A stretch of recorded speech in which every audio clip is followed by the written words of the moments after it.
So I needed to insulate the ceiling of this. This is a basement area, and it's kind of my maintenance part of the basement.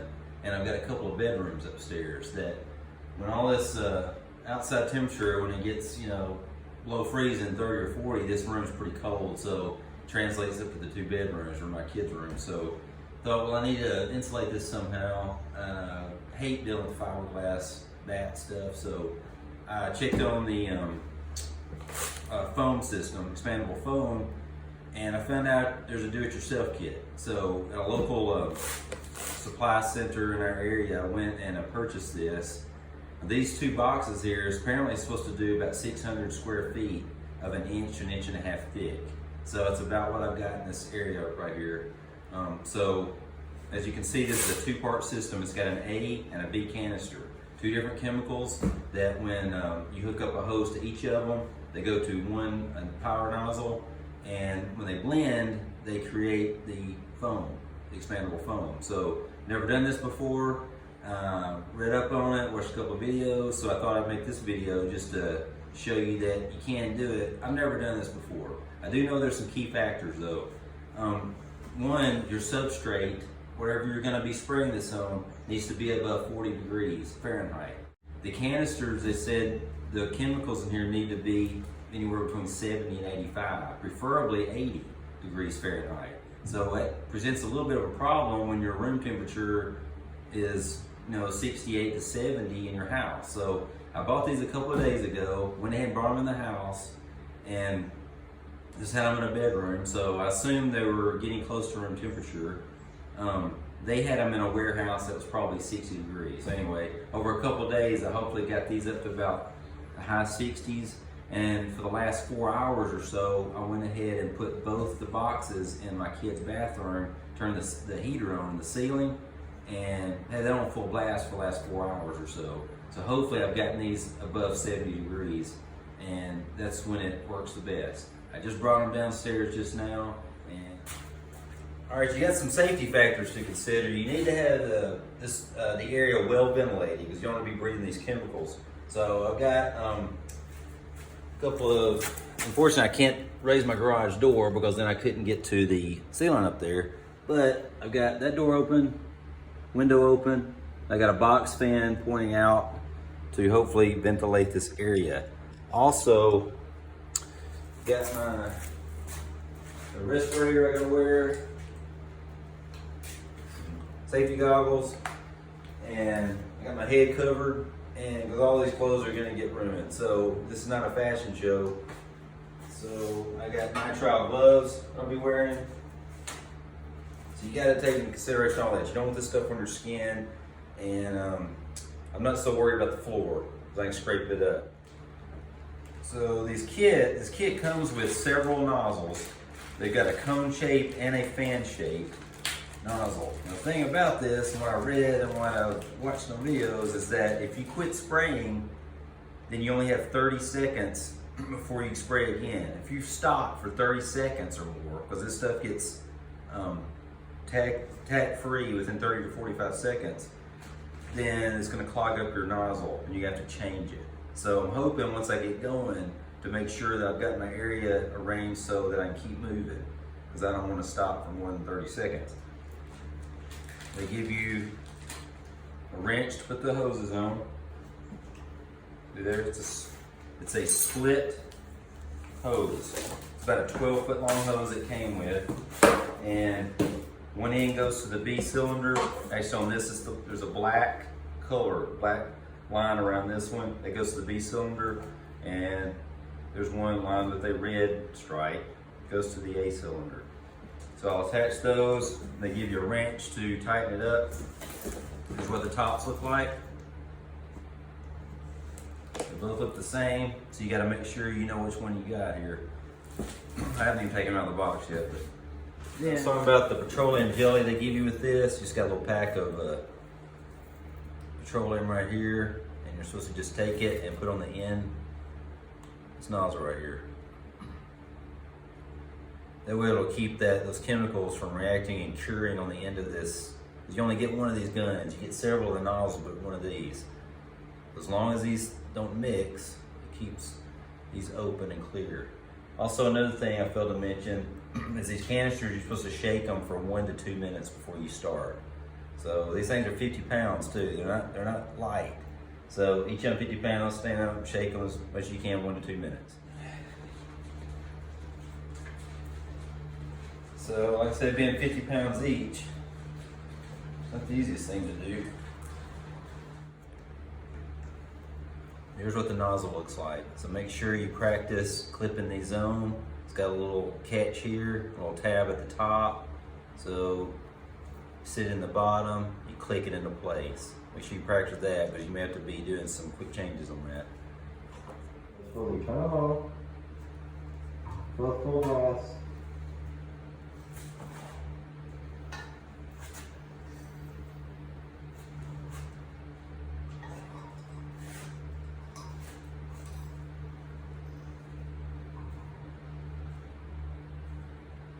Turn them all the way. Both of them all the way. Straighten them.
Okay, yeah, so I learned something from that first spray. It's actually pretty nasty. Probably should have had plastic on the floor because I can probably scrape this up, but this stuff gets real sticky, and I could hardly get if it got below the ladder, I couldn't even move the ladder a couple of times. And it's in on my arms, arm hair, and it's not coming off. I have to shave my arm hair. So probably need to do that anyway, actually. But I see when this stuff gets on you, it won't come off. But through 4 or 5 rafter runs, so it's pretty good, I guess. It's not I thought it would expand a little bit. Yeah, it's expanding a lot now. Okay, let me show it to you. So right there. For somebody that doesn't really know what they're doing, it pretty much looks like that. But hey, it's getting insulated, right? It's hard to kind of see from where I was. It's hard to stand on a ladder and do it because you can't. It'd be nice to walk back and forth smoothly with it, but I'm having to reach across and do things. Anyway, I really don't care how it looks as long as it gets insulated. There's some bare spots there. Oh well, may have to go over a couple of spots. But like it said you need to let that get dry for a few minutes and then before you go back over it. What you got to do when you take a break, so I just stripped off my gloves and I took that nozzle off and I went ahead and put the petroleum on the end of this thing. So that stuff's covered, but at least I've got petroleum right on the tip of that gun. I say just pop. I've got 9 nozzles that came with the kit. So, and I realized that they were all kind of a fan shaped. So maybe some kits have a cone and a fan, but this one just had the fan shape. So Got 9 of those, and I've already used 3 of them. And I've got the other half of the room to go once I clear all this mess out and get it to the other side. So yeah, I'm stopping for a second to get some fresh air, but it's harder than I thought it was. It's a lot messier than I thought it was going to be, actually, because well, let me show you this. Yeah, pretty big mess, but say I'm getting there. I got the other half to do, but it creates a big mess.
So as you can see, I unfortunately had a couple of rows left.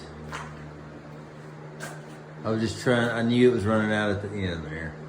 So I got 2 or 3 rows. That's it. Great. Because one of the canisters was emptied before the other one. And you cannot do this without both chemicals mixing. So I'm just gonna have to patch that up with some other insulation or something. It's not too big of a deal, but it's just because I obviously got it too thick in some places, and in the areas like that's under a bathroom with some tile, so I wanted to get that as good as possible. I still missed a few things because you could see how when I was on my ladder, I was just having to reach around, and it just is not a good situation. I guess I needed scaffolding I could walk back and forth on or something, or the sheetrock stilts or something. I guess I should have thought of that. That would have been a good idea. Drywall stilts. So I guess, look at this. So some takeaways from this are, it's a very messy job. Even though those 2 canisters are supposed to cover 600 square feet, and this is probably 500 square feet in here, but they said 1 inch to 1.5 inches thick, and I got it really thick on some spots because I was unable to do it smoothly. So, and around the lights and wires and things like that, it was really not smooth at all. So I was getting way too much in some spots. I've got it all over me. I did realize after that first run to make a little hole in my shirt, to get my shirt over my hand here, and then put a glove over it, because all in my hair on my arms in that first pass. It's not really irritating my skin, but I'm gonna have to shave the hair on my arms to get this stuff off, because it will not come off. So obviously wear some head covering or it'll be all in your hair. What else?